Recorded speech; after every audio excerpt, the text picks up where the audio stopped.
Bonjour à toutes et à tous et bienvenue dans cette vidéo sous le signe de la cryptozoologie, aujourd'hui consacrée à Homo floresiensis. Alors Homo floresiensis, c'est le squelette que vous voyez là. Alors ce n'est pas que ce squelette-là, il y a beaucoup d'ossements, de dents et de fragments fossiles qui ont été attribués à Homo floresiensis. Il y a une industrie lithique aussi, donc des outils qui ont été attribués à Homo floresiensis. Mais là, ce que je vous montre, c'est le squelette le plus connu de Homo floresiensis, de son petit nom LB1, voilà, L et B et 1, qui est souvent représenté, comme vous voyez en arrière-plan, sous les traits d'un individu femelle, parce que le bassin est un petit peu élargi, et les canines sont très petites, donc possiblement signe qu'on est face à un individu femelle. LB1 est le mieux connu des spécimens, puisque c'est celui qui a le crâne. Donc c'est le crâne de Homo floresiensis, c'est LB1, et il y a un squelette partiel qui l'accompagne. Donc ça, c'est Homo floresiensis, il a été découvert sur l'île de Flores, que vous voyez ici, juste à côté de l'île de Java, où Homo erectus avait été découvert, donc qui à l'époque on avait appelé Pithecanthropus erectus, mais qui depuis est devenu Homo erectus. Donc c'est un coin, c'est un bon coin pour les fossiles. Et puis vous avez Luzon ici, où on a découvert Homo luzonensis.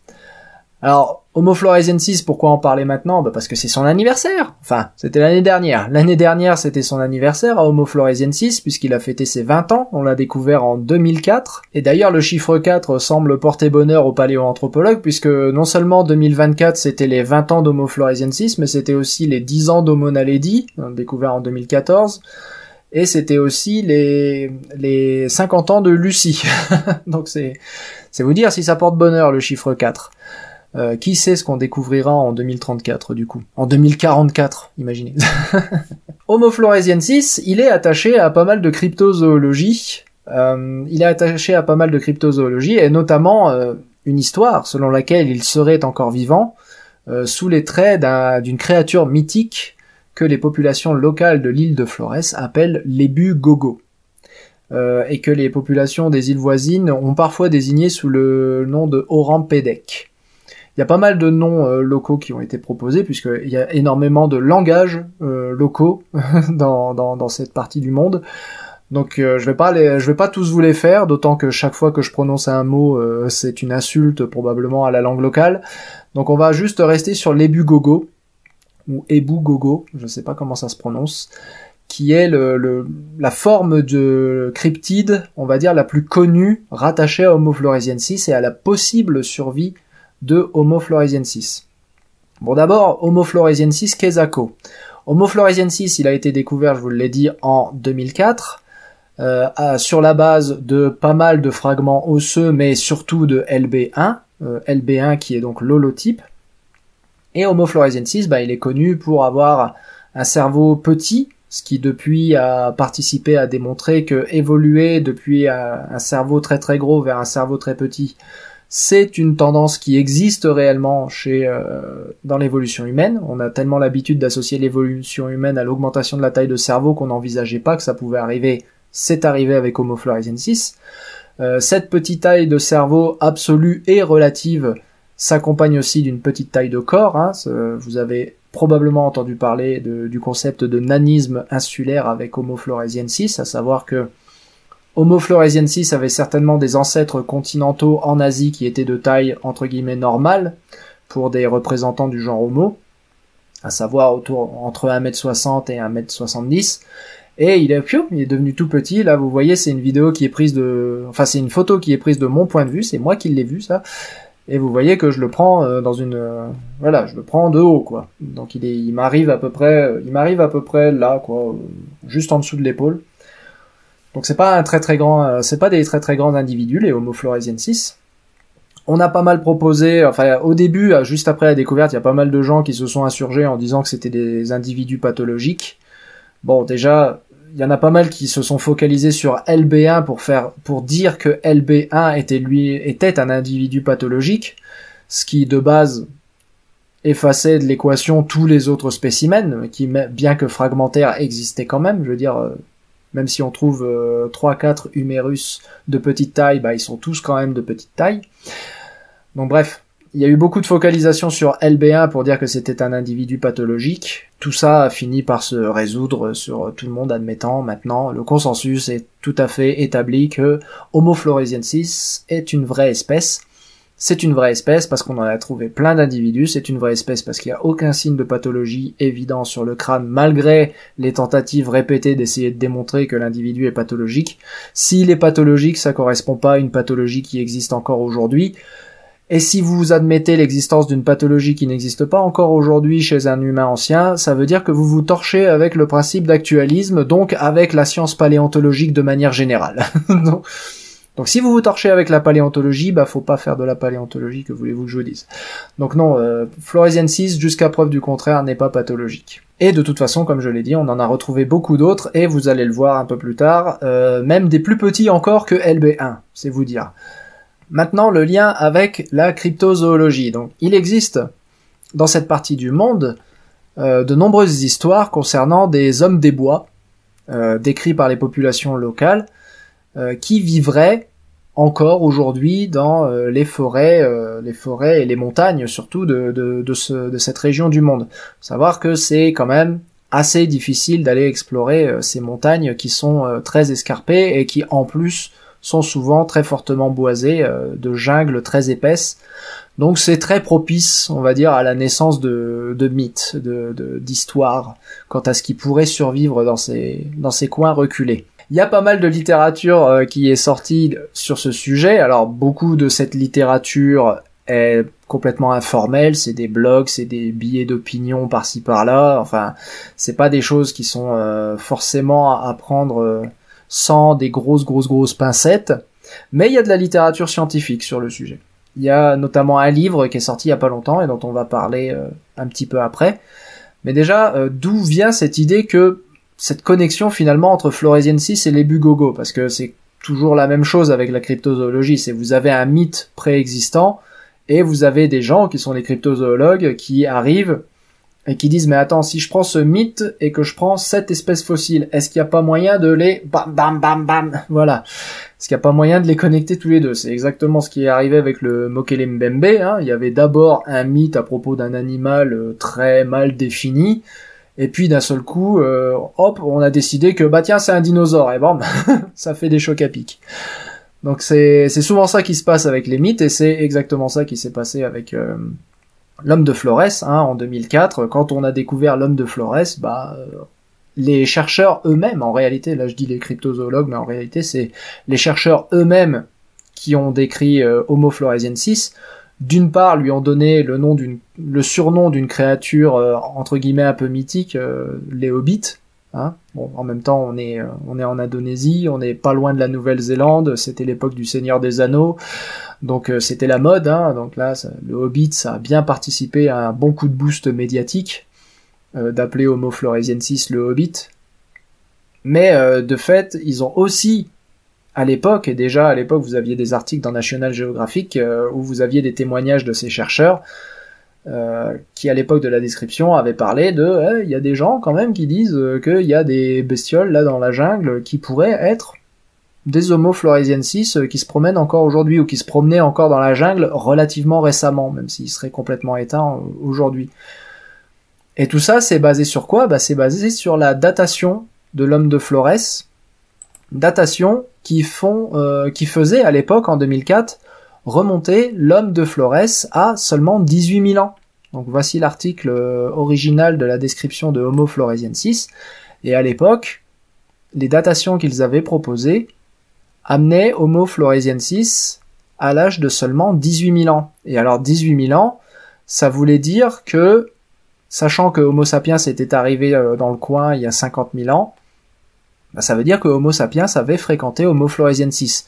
Donc même si les chercheurs conservaient une certaine prudence, on va dire, en disant que oui, Homo sapiens a rencontré Homo floresiensis, donc peut-être qu'en fait la raison pour laquelle on a des histoires de Ebugogo à Flores, c'est peut-être parce que il y a très longtemps, il y a 18 000 ans, les populations locales ont rencontré, enfin les ancêtres des populations locales ont rencontré Homo floresiensis et ont créé des légendes à propos d'Homo floresiensis qui existent encore aujourd'hui. Donc c'est sous ce vernis un petit peu de prudence dû au fait de la datation extrêmement récente d'Homo floresiensis, que l'idée que Homo floresiensis et Ebugogo étaient une seule et même chose est née. Donc là, en l'occurrence, c'est vraiment les chercheurs eux-mêmes, c'est même pas les cryptozoologues qui ont sorti l'idée, c'est les chercheurs eux-mêmes qui ont proposé l'idée. Ce à quoi sont venues s'ajouter de nouvelles datations. Des nouvelles datations du site d'Homo floresiensis qui était autrefois daté à 18 000 ans et qui a été recalibré, comme ils le disent, à 50 000 jusqu'à même 200 000 ans. Des plus jeunes dépôts où on trouve Homo floresiensis ont 50 000 ans. Ce qui a immédiatement tout changé concernant le narratif sur la possibilité que le Ebugogo soit Homo floresiensis, puisque on est passé d'un état où on pouvait raisonnablement admettre que Ebugogo avait été inspiré à Homo sapiens par une rencontre avec floresiensis il y a 18 000 ans. Maintenant, on passe à un état où, en fait, Sapiens a à peine côtoyé Homo floresiensis. Et même à ce moment-là, c'était pas sûr, est-ce que c'est l'arrivée de Sapiens qui a provoqué l'extinction d'Homo floresiensis, ou est-ce que c'est l'extinction d'Homo floresiensis qui a laissé la place vacante pour l'arrivée d'Homo sapiens? Question qui n'est d'ailleurs toujours pas réellement résolue à l'heure où je vous parle, d'ailleurs. Mais sachant la propension assez destructrice de notre espèce, il n'est pas complètement exclu qu'effectivement l'arrivée d'Homo sapiens ait provoqué l'extinction d'Homo floresiensis, de même qu'elle a accéléré l'extinction de Néandertal en Europe, de même qu'elle a accéléré l'extinction de Homo erectus en Asie, etc., etc. Ce serait un pattern relativement commun de voir une espèce d'Homo s'éteindre, une espèce d'Homo local s'éteindre quand Homo sapiens arrive. Mais bon, il n'est pas complètement exclu que ce soit la disparition d'Homo floresiensis qui ait laissé la place vacante à Homo sapiens.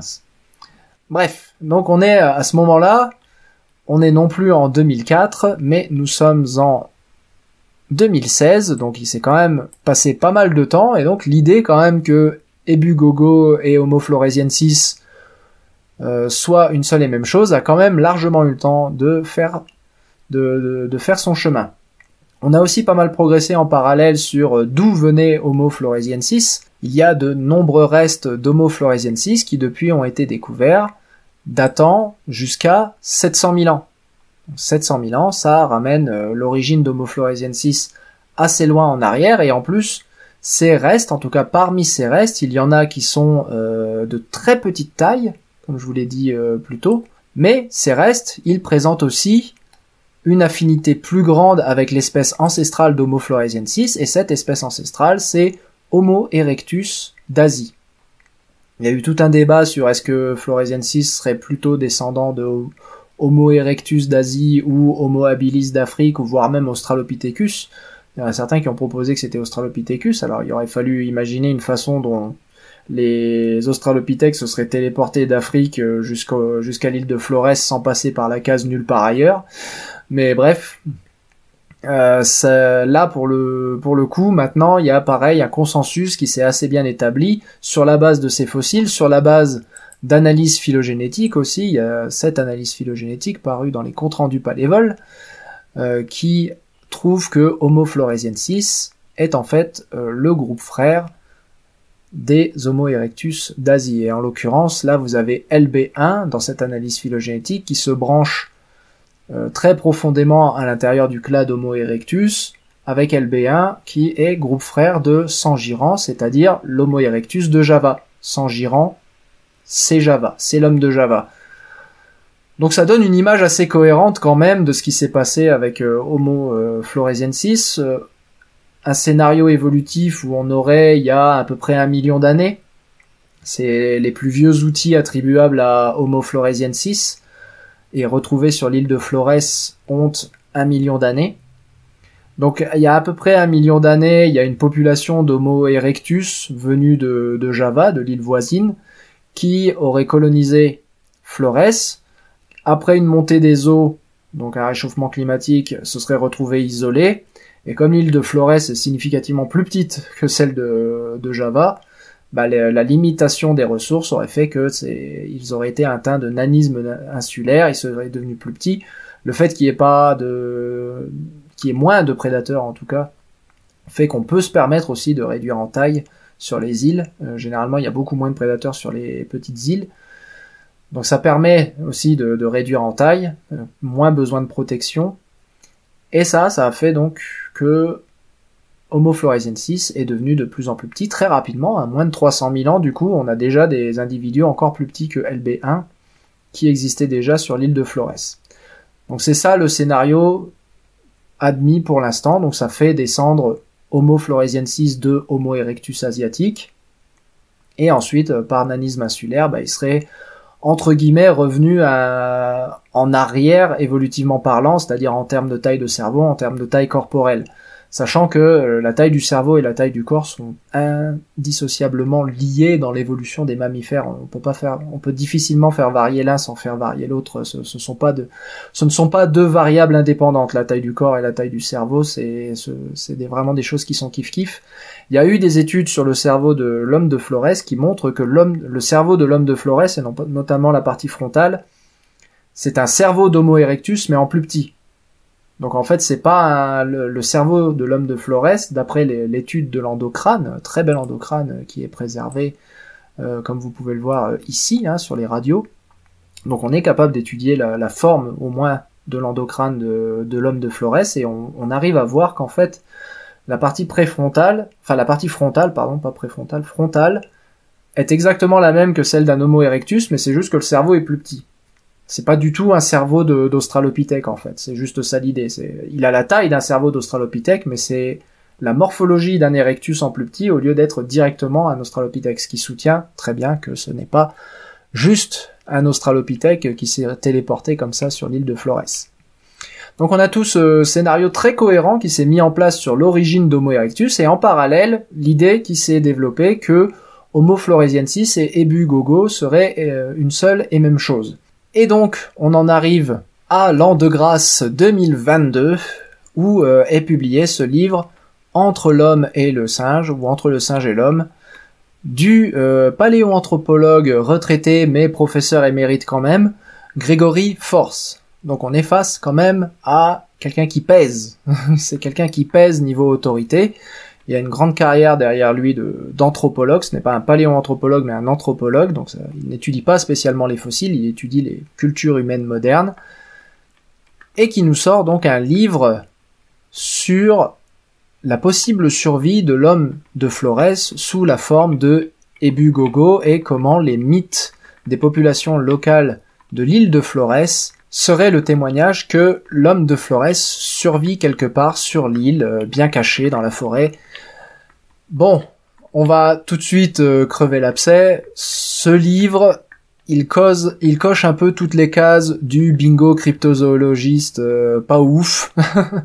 À savoir que le bingo de la cryptozoologie pas folle, c'est typiquement, on va y retrouver une confiance surdimensionné pour les témoignages, avec systématiquement un profilage en profondeur de chacun des témoins pour bien démontrer que les témoins sont fiables quand ils le sont. Ce qui est juste, un témoignage, vous pouvez être policier assermenté, comme vous pouvez être la dernière des raclures qui vit dans une prison, au fin fond d'une prison, au fin fond du pays le plus pourri du monde. Un témoignage, c'est un témoignage. Un témoignage, c'est sujet, vous pouvez vous tromper, vous pouvez mentir, vous pouvez avoir des faux souvenirs, vous pouvez mal retranscrire les souvenirs, surtout quand il s'agit de transcription entre différentes langues. Donc bref, il y a 1000 façons pour lesquelles un témoignage serait faux, et mon exemple favori, vous me connaissez, c'est évidemment la personne qui a roulé sur une vache avec son 4x4 et qui était persuadé au fond de son cœur d'avoir renversé un Bigfoot. Les analyses génétiques du sang sur le pare-brise, parce qu'il a fallu en arriver là. Il a fallu faire des analyses génétiques du sang sur le pare-brise sur le pare-buffle là de son 4x4 là, pour arriver à lui dire mais non, tu vois bien que c'était une vache. Il a fallu faire des analyses ADN. Ou bien autre exemple que j'aime beaucoup, les deux chasseurs qui ont tué un Bigfoot, enterré le Bigfoot, déterré le Bigfoot, prélevé un morceau de chair du Bigfoot en question. réenterrer le Bigfoot. Ils sont deux, hein. Ils ont fait tout ça. Ils sont deux. Et quand on analyse l'ADN du morceau de chair, c'est un ours. Ah ouais, dommage. Dommage. Pourtant, on est sur des chasseurs. Les mecs, ils savent ce que c'est, un ours, hein. Y a pas de doute. Mais bon, quand on est persuadé d'avoir vu un Bigfoot, on est persuadé d'avoir vu un Bigfoot. Voilà, c'est tout. Donc les témoignages ne sont pas fiables. Les témoignages ne sont pas fiables, et le grand bingo de la mauvaise cryptozoologie, c'est d'accorder une confiance surdimensionnée aux témoignages. Alors je sais que pour un anthropologue, ne pas croire les témoignages, c'est renier une bonne partie de sa carrière, puisque évidemment c'est surtout des discussions avec les populations locales, hein, l'anthropologie. Mais bon, ça reste, en tout cas en termes de cryptozoologie, ça reste tout de même un problème, quoi. Et puis il y a l'autre bel exemple du bingo cryptozoologiste de mauvaise qualité, c'est le sélacanthe. Faire appel au sélacanthe. Voyez bien, le sélacanthe, on croyait pas qu'il n'existait, mais il existe. Oui, mais c'était en 1939, mec. Combien de centaines d'années il va falloir encore entendre cette histoire avant que vous vous acceptiez juste que oui, en 1939, on savait pas grand-chose comparé à aujourd'hui. Donc voilà, c'est ce que je vous montre ici. Il y a une grande quantité de témoins, et ils sont tous de très bonne qualité, blablabla, blablabla. Mais où sont les preuves matérielles? Eh bien, les preuves matérielles, je m'en vais vous les montrer, puisqu'il y a un chapitre dans ce livre sur les preuves matérielles, qui arrive à la page 72, les os et autres reliques. Il y a effectivement des os et reliques qui ont été collectés. Vous savez, les gens, les populations locales, ils parlent de ces mythes, ils parlent de ces ébus-gogos, mais quand ils en trouvent des morceaux, ils les ramassent, parce que souvent il y a soit parce que c'est une curiosité, soit parce que souvent il y a une certaine potentialité magique à l'intérieur, une potentialité de protection, etc. Ce sont des charmes, si vous voulez. Donc ça arrive très souvent qu'ils collectent les ossements et les poils et les machins, et quand on les examine, ces poils, ces ossements et tout ça, on arrive à voir qu'est-ce que c'est qu'ils appellent ébus-gogos. C'est quoi un ébus-gogo? Quand on en voit des morceaux, c'est quoi un ébus-gogo? Mais arrivé là, en fait, il parle justement de ce qu'il a trouvé, voilà, et comme il le dit, c'est disappointing, hein, c'est tout à fait décevant. Donc la plupart, c'était du primate, donc du singe, hein, du simple singe, pas de problème, du macaque. On avait de l'orang-outan, et puis il y a des fois même où c'était même rien à voir avec des primates, donc comme je le disais, il y avait du chien, il y avait du rongeur, il y avait du chien encore, il y avait du ruminant, bref, il y avait rien de nouveau. Et ça, c'est le témoignage direct et matériel du fait que quand les populations locales parlent de l'ébus-gogo, ils parlent d'une chimère. C'est le témoignage direct que ce qu'ils désignent comme étant ébus-gogo, c'est primate indéterminé. C'était un singe, mais j'ai pas vu ce que c'était. Boum, ébus-gogo. c'est le témoignage matériel que ébus-gogo est une créature protéiforme. Ce n'est pas un vrai animal. Et donc, en bon bingo de la mauvaise cryptozoologie, tout le reste de ce chapitre va être dédié à purement et simplement expliquer pourquoi on s'en fout des preuves matérielles. Bon, je dis tout le reste du chapitre, mais en réalité, c'est 3-4 pages, hein, c'est pas plus.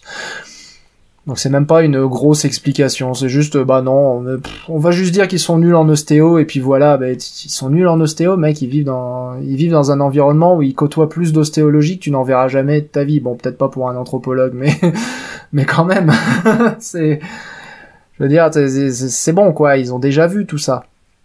Je veux dire, c'est des gens qui font leur propre boucherie, qui souvent vont aller chasser, ils connaissent l'ostéo, hein, c'est pas des demeurés non plus. Donc, faut juste prendre les preuves matérielles pour ce qu'elles sont, et le truc, c'est que ce sont les seules et uniques preuves matérielles. C'est ça, c'est-à-dire que tout le reste, c'est du vent et de la belle musique. Les preuves matérielles sont ici, dans ce chapitre, c'est ce paragraphe-là.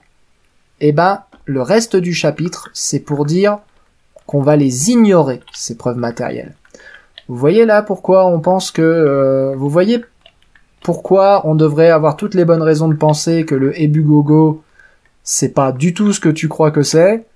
Eh ben, on va les négliger. Fiou, et on repart sur les témoignages. Et les mythes et les légendes. Tout porte à croire qu'il n'existe pas de moyen de construire des conclusions solides à partir de ce genre de témoignages. C'est dès qu'il y a du matériel qui rentre en jeu, dès qu'on a moyen de faire en sorte que de savoir, en fait, qu'est-ce que c'est que cet animal, dès qu'il y a des preuves matérielles, en fait, bah, tout de suite, le cryptozoologue, le mauvais cryptozoologue, il ignore. Les preuves matérielles, si elles vont pas dans le sens que c'est un animal inconnu, on les met de côté. On va pas juste conclure, bah, écoutez, là, les preuves matérielles sont devant nous et il y a rien, voilà, un point c'est tout. Donc, pour autant qu'on puisse le constater grâce aux preuves matérielles, ce que les populations locales appellent l'Ebugogo, bah, c'est des singes mal identifiés, quoi, c'est tout. Et généralement, tout ça se retranscrit au niveau des témoignages par le fait que les témoignages sont pas cohérents. Donc un coup, le Ebugogo, il a des poils, un coup, il en a pas, un coup, il mange de la viande, un coup, il mange des végétaux, un coup, il a une queue, un coup, il en a pas, un coup, il a des griffes, un coup, il a des ongles, bref, vous avez jamais deux personnes décrivant le même animal deux fois, quoi, en fait. Donc, et ça, c'est pareil, c'est une dissonance avec lesquelles les cryptozoologues s'accommodent très bien. Donc une nouvelle case du bingo qui est cochée. Hein. Des témoignages contradictoires, on s'en tape. On va dire qu'en réalité, c'est juste les parties des témoignages qui se recoupent qui sont intéressantes. Ouais, bah la seule partie des témoignages qui se recoupent, c'est il y a un truc et je l'ai pas identifié. Fin. C'est la fin de l'Ebugogo. Donc est-ce que l'Ebugogo existe? Ben, à mon sens, ce livre donne effectivement une réponse, mais c'est pas la réponse que l'auteur défend. Donc l'auteur défend que oui, il existe bel et bien un Homo floresiensis survivant quelque part dans la jungle de l'île de Flores. À mon avis, la messe est dite à partir du moment où il fait la liste de tous les ossements et de tous les trucs qui ont été attribués à l'Ebugogo et que aucun ne correspond à une espèce inconnue. La messe est dite, voilà, les preuves matérielles sont là et il y en a aucune qui va dans le sens du postulat qu'il existe un Ebugogo, enfin qu'il existe un Ebugogo et que cet Ebugogo correspond à une espèce inconnue. Et encore pire, c'est que ouais, là il y a même aucune raison de penser qu'il existe un Ebugogo. Point. C'est-à-dire que même les témoignages ne décrivent pas la même chose. Mais alors, me direz-vous, ne reste-t-il pas un petit peu quand même d'Homo floresiensis quelque part dans notre ADN? Voilà, raccrochons-nous aux branches, tel l'homme singe, raccrochons-nous aux branches et posons-nous la question, mais est-ce que finalement Homo floresiensis, tel Néandertal, ne survivrait pas en chacun de nous? Bon, déjà, s'il survit en quelqu'un, c'est pas chacun de nous, c'est seulement dans les populations locales. Puisque, comme je vous l'ai dit, Homo floresiensis, c'est que l'île de Flores. Donc, c'est surtout là qu'on s'attend à trouver. S'il y a eu possible hybridation entre Homo sapiens et Homo floresiensis, c'est sur l'île de Flores qu'on s'attend à ce que ces hybridations aient eu lieu. Donc, par exemple, quand on a du génome, enfin des gènes, des séquences super archaïques, enfin qui ont été qualifiées de super archaïques chez les populations adamanéennes, donc les populations de l'île Andaman, qui se trouvent au large de les îles Sentinelles, voilà, c'est comme ça qu'on les appelle en français, les îles Sentinelles qui se trouvent au large de l'Inde. Quand on trouve des gènes super archaïques chez ces gens-là, bon, ces gènes super archaïques, ils viennent pas d'Homo floresiensis. Oui, je sais, à une époque, j'ai nourri cet espoir, mais bon, non, c'est juste pas possible que des gènes d'Homo floresiensis se soient retrouvés là-bas. C'est si super archaïsme il y a dans leur génome, bon, c'est en quantité anecdotique, mais c'est probablement, c'est pas Denisova, puisque c'est super archaïque. Denisova, ce serait qualifié de simplement archaïque. Donc c'est pas Denisova, ce serait Homo erectus d'Asie, en gros, possiblement. Mais du coup, on a quand même fait, enfin, il y a des scientifiques qui ont quand même fait des analyses génétiques sur les populations de Flores, pour essayer de voir si, oui ou non, ces populations avaient des gènes de super archaïques, donc des gènes d'une part archaïques même d'ailleurs, les Denisova, et d'autre part super archaïques, donc pouvant provenir de l'homme de Flores. J'ai ici deux études, celle-ci qui a été publiée dans Science en 2018 et celle-là qui a été publiée dans Nature, Ecology and Evolution en 2021. Et donc d'après ces deux études, non, il n'y a pas de gène super archaïque chez l'homme de Flores. Par contre, on a effectivement du denisovien. Et donc, d'après ces deux études, a-t-on des gènes super archaïques au sein des populations locales de l'île de Flores qui auraient pu être hérités d'un événement d'hybridation, de métissage si on veut, avec l'homme de Flores? La réponse est non. La réponse est non, il n'y a pas de gènes super archaïques chez les populations de Flores. Donc ces populations de Flores, en fait, elles sont effectivement, alors ils les appellent pygmées en l'occurrence, donc c'est des populations de gens qui sont relativement petits. La question c'était, est-ce que leur petite taille, c'est aussi une forme de nanisme insulaire, beaucoup moins prononcé que chez l'homme de Flores, soyons tout à fait honnêtes, hein, ça reste du domaine de la variation d'Homo sapiens moderne. Mais du coup, est-ce que cette petite taille serait pas éventuellement une espèce de trait hérité d'une hybridation dans le passé avec l'homme de Flores? La réponse est absolument non.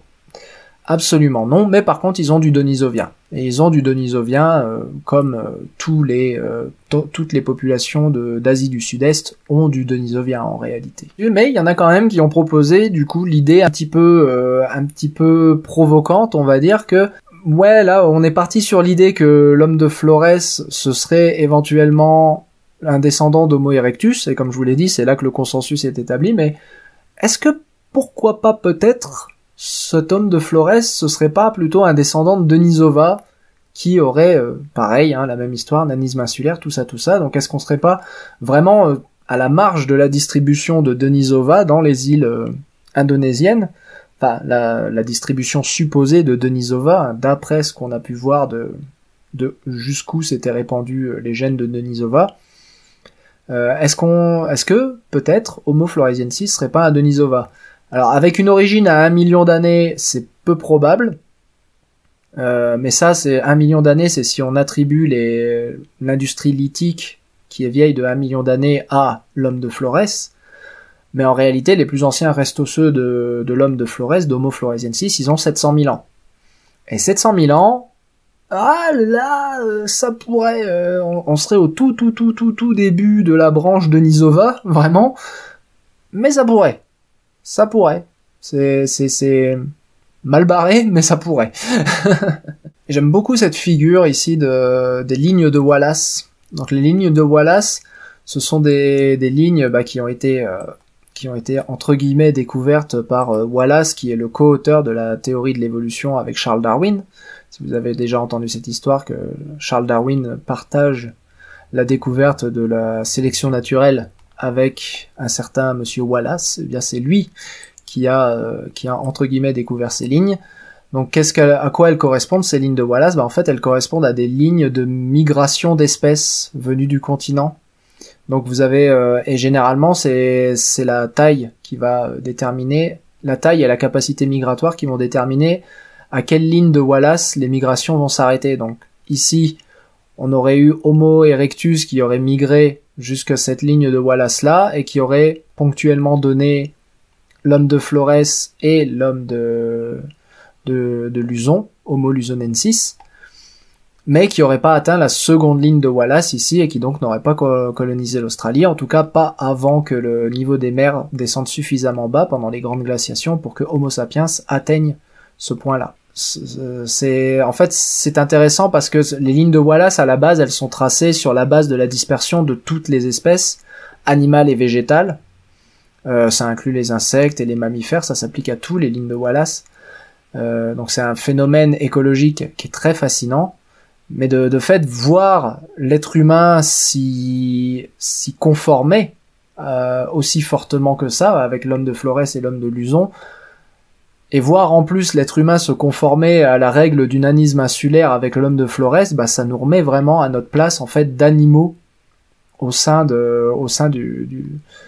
du règne animal, quoi. Ça nous remet vraiment à notre place. On n'est pas à l'abri, en fait. Les êtres humains ne sont absolument pas à l'abri des phénomènes, des grands phénomènes qui guident l'évolution de toutes les autres espèces sur notre planète. Donc j'aime beaucoup ce diagramme pour ça.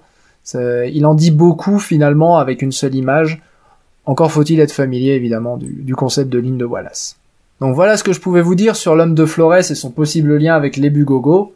Les Bugogos, ça n'existe probablement pas, et si ça existe, c'est probablement du primate mal identifié et rien d'autre.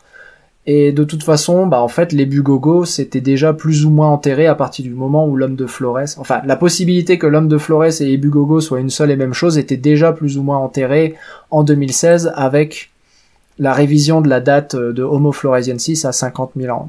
La probabilité que Homo sapiens et l'homme de Flores se soient rencontrés devenant proche de 0 à partir de ce moment-là. Voilà, c'était tout ce que j'avais à vous dire à ce sujet. Je vous dis à très bientôt sur notre chaîne. Salut!